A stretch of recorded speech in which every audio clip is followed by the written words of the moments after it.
2026 წლის პირველ კვარტალში საქართველოში 14839 ავტოსაგზაო შემთხვევა აღერიცხა, რასაც 92 დაღუპული და 999 დაშავებული მოყვა. ავარიების საქართველოში ყოველდღიურ რეალობად იქცა, თითქმის არ გადის დღე, რომ გზებზე მომხდა მძიმე შემთხვევების შესახებ ინფორმაცია არ გავრცელდეს. სპეციალისტები ამბობენ, რომ ავტოსაგზაო შემთხვევებს როგორც წესი ერთი კონკრეტული მიზეზი არ აქვს. ხშირ შემთხვევაში ერთმანეთს რამდენიმე ფაქტორი ემატება. ყველაზე გავრცელებული მიზეზი გადაჭარბებული სიჩქარეა.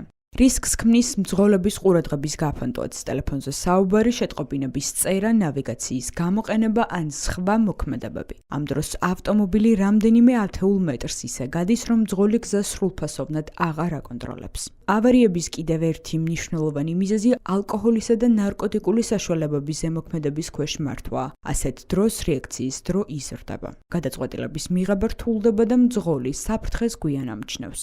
საქსტატის მონაცემებით 2024 წელს ავტოსაგზაო შემთხვევებიდან 185 სიმთვრალით იყო გამოწვეული. პრობლემას ემატება საგზაო მოძრაობის წესების უგულებელყოფაც, წითელ შუქზე გავლა და გასწრების წესების დარღვევა. ექსპერტები ყურადღებას ამახვილებენ ავტომობილის ტექნიკურ გამართულობაზეც, გაცვეთილი საბურავები, გაუმართავი მუხრუჭები ან სხვა ტექნიკური ხარვეზები განსაკუთრებით სახიფათოა ცუდ ამინდში, როდესაც გზის საფარი სველია და დამუხრუჭების მანძილი იზრდება. ავარიების რისკზე გავლენას ახდენს ინფრასტრუქტურაც, დაზიანებული გზები, არასაკმარისი განათება, გაუმართავი საგზაო ნიშნები და რთული მონაკვეთები. მძღოლებისთვის დამატებით საფრთხეს ქმნის, განსაკუთრებით ღამის საათებში. სპეციალისტები აღნიშნავენ, რომ უსაფრთხოების ღვედის გამოყენება, სიჩქარის დაცვა, ყურადღებით მართვა და საგზაო წესების შესრულება იმ მარტივ ნაბიჯებს შორისაა, რომელიც ავტოსაგზაო შემთხვევების რაოდენობასა და მათი სიმძიმის შემცირებაში მნიშვნელოვან როლს თამაშობს.